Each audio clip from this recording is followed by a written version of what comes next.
Hello everyone, कैसे हैं आप सब। मैं कोमल और आज बात करते हैं चाइल्ड, देन इनर चाइल्ड और इनर चाइल्ड हीलिंग के बाद जो स्टेट आती है उसके ऊपर। ओके, तो लेट्स स्टार्ट। जब पर हम बच्चे रहते हैं, छोटे चाइल्ड, तब हमारा ख्याल कौन रखता है? हमारे गार्डियंस, हमारे पेरेंट्स, राइट। हमें क्या चाहिए क्या नहीं चाहिए हम किसको बताते हैं?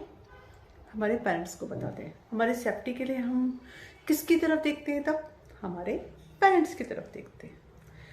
तो उस समय का जो एक्सपीरियंस होता है वो हमारे लिए बहुत मायने रखता है कि हमारे पेरेंट्स ने हमें उस समय किस तरह से ख्याल रखा। ऑफकोर्स उन्होंने जो सीखा रहा है हमेशा से, जो एक्सपीरियंस रहे हैं, उससे जो उनको विजडम आया है, अकॉर्डिंगली उन्होंने अपना बेस्ट किया, पर अकॉर्डिंगली उन्होंने हमारा ख्याल रखा, राइट।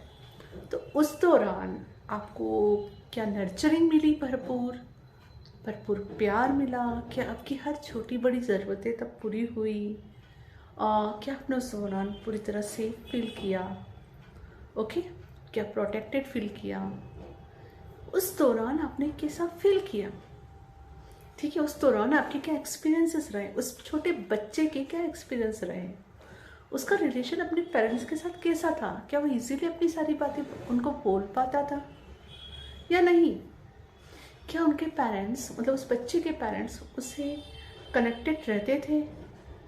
क्या उन्हें एहसास होता था कि उनका बच्चा उन्हें हर चीज़ बोल पा रहा है या नहीं बोल पा रहा है?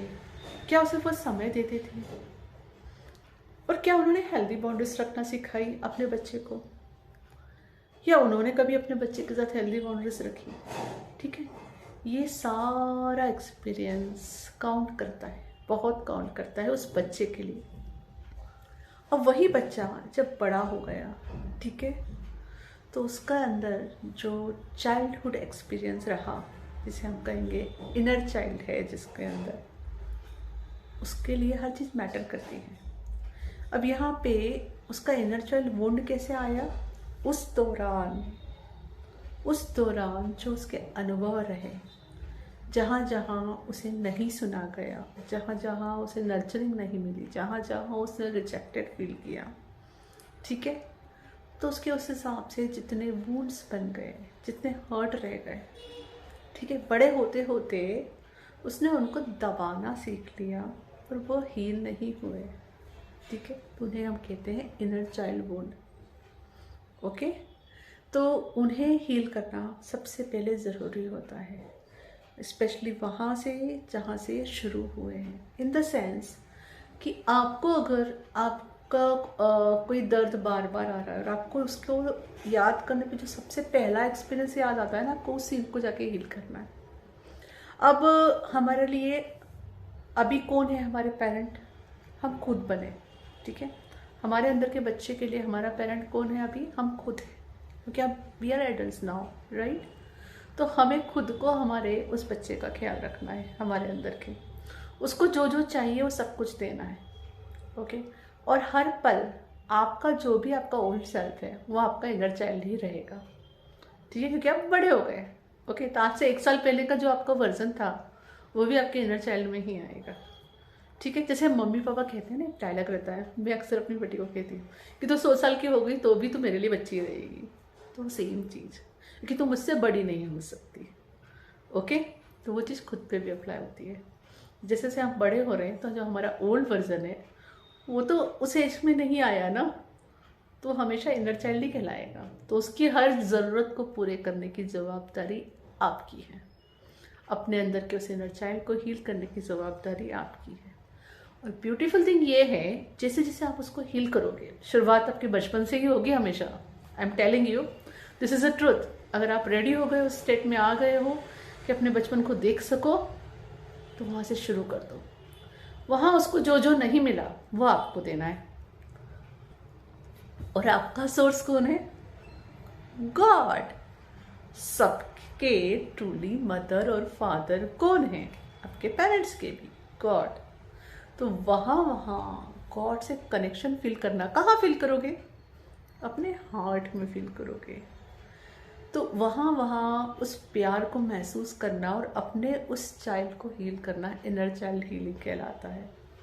फॉर एग्जाम्पल, बचपन से आपकी इच्छा रही हो आइसक्रीम खाने की, एग्जाम्पल दे रही हूँ, और आपको नहीं मिली वो आइसक्रीम, ठीक है, और अब क्या होता होगा, आपको आइसक्रीम खाने की इच्छा होती होगी ना, तो आप अपना अंदर एक नया बिलीफ सिस्टम पाते होंगे कि नहीं, मुझे इतना इंटरेस्ट नहीं है आइसक्रीम खाने में, लोग इतना ये करते हैं, फॉर मी इट्स ओके, खाई तो ठीक है, नहीं खाई तो ठीक है, इट्स ओके। ये आपका एडल्ट सेल्फ कह रहा है। पर जिस बच्चे को हमेशा आइसक्रीम पसंद आई थी, उसे चाहिए, पर आपने उसे सप्रेस किया। अब क्या करो, वो आइसक्रीम उसको दे दो, खा लो आइसक्रीम, फिर फील करो आपको कैसा फील करता है। आप बहुत अच्छा महसूस करोगे, literally you will feel so good.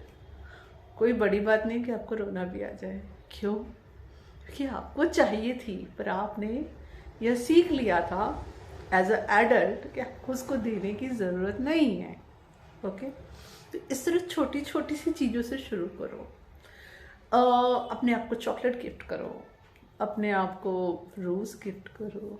Okay, करो छोटी छोटी चीज़ें। मस्ती करने की इच्छा रही, मस्ती करो, कभी किसी दिन जाके साइकिलिंग करके आओ। Okay, and you can play with kids also, no problem.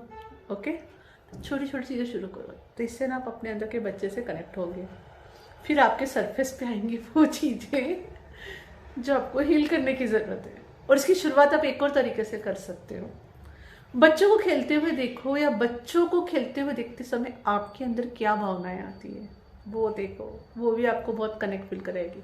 अगर बच्चा आपको कुछ एक्सपीरियंस बता रहा है, उससे आपको कैसा महसूस हो रहा है, अगर आपका उससे रिलेटेड कुछ वुंड होगा ना, तो सरफेस पे आ जाएगा, आपको ज़्यादा दर्द महसूस होगा। बच्चे ने कोई छोटा सा इंसिडेंट बताएगा, लेकिन आपको उससे बहुत दर्द महसूस होगा, जितना आपके बच्चे को भी नहीं हो रहा होगा, या उस बच्चे को नहीं हो रहा होगा, क्योंकि वो वुंड आपके अंदर है। ओके, तो फिर उसको वहाँ जाके हील करना। हीलिंग क्या होता है, हीलिंग का क्या मतलब होता है, what is the meaning of healing, जिसे मैं हमेशा बताती हूँ। Release all those things which is not serving you, release those energies, that's all. और कुछ मतलब नहीं होता। मतलब क्या, मेरे अंदर एक बिलीफ सिस्टम था कि इस एज में ऐसा ही करना चाहिए, ये सब करने का मन करे तो नहीं करना चाहिए, सब नहीं करता है, इस बिलीफ सिस्टम को रिलीज कर दिया। ये क्या हो गई, हीलिंग हो गई, दैट्स ऑल। अंडरस्टैंड? हीलिंग का हमेशा मतलब सिर्फ ये होता है, जो आपको सर्व नहीं करता उसको रिलीज करना। उसी तरह से कई सारे ये अनुभव, ये इमोशंस सब हमारे बॉडी में भी सब स्टोर हो जाते हैं, बॉडी पार्ट्स में स्टोर हो जाते हैं। ठीक है, तो उनको कैसे रिलीज करोगे? कुछ तो आप एक्सरसाइज करके, स्ट्रेचिंग्स करके कर देते हो, हाँ, उस दौरान रिलीज होते हैं ये सब। इसलिए तो एक्सरसाइज या स्ट्रेचिंग वगैरह बहुत ज़रूरी है लाइफ के लिए, या योगा। ठीक है, और बाकी के कैसे करोगे? उन्हें फील करके करोगे। आया कोई इमोशन, फील किया, इट्स जस्ट गॉन। अंडरस्टैंड? उसको सप्रेस करने की ज़रूरत नहीं होती है। जैसे हमेशा कहते हैं ना, इमोशंस आर लाइक क्लाउड, वो आएंगे, जस्ट बहेंगे और निकल जाएंगे। वो क्लाउड कहीं एक जगह टिक कर रहने नहीं वाला। इसलिए कहा जाता है जब आप बहुत इमोशनल होते हैं तब डिसीजंस मत लो, क्योंकि वो पीरियड टेम्पररी है। जब आप पीस ऑफ माइंड में आ जाओ तब डिसीजन लो, क्योंकि तब जब आप डिसीजन लोगे वो सॉलिड फाउंडेशन पे रहेगा। अब ये बात हुई इनर चाइल्ड हीलिंग की। तो इस तरह से आप अपने अंदर जहाँ जहाँ दर्द महसूस करते हो ना, वहाँ आपको प्यार देना है। नहीं आता हीलिंग करना, नहीं आता अपने आप को वहाँ पे प्यार कैसे देना, तो सीखो किसी से, कोई हीलिंग टेक्निक सीखो, राइट।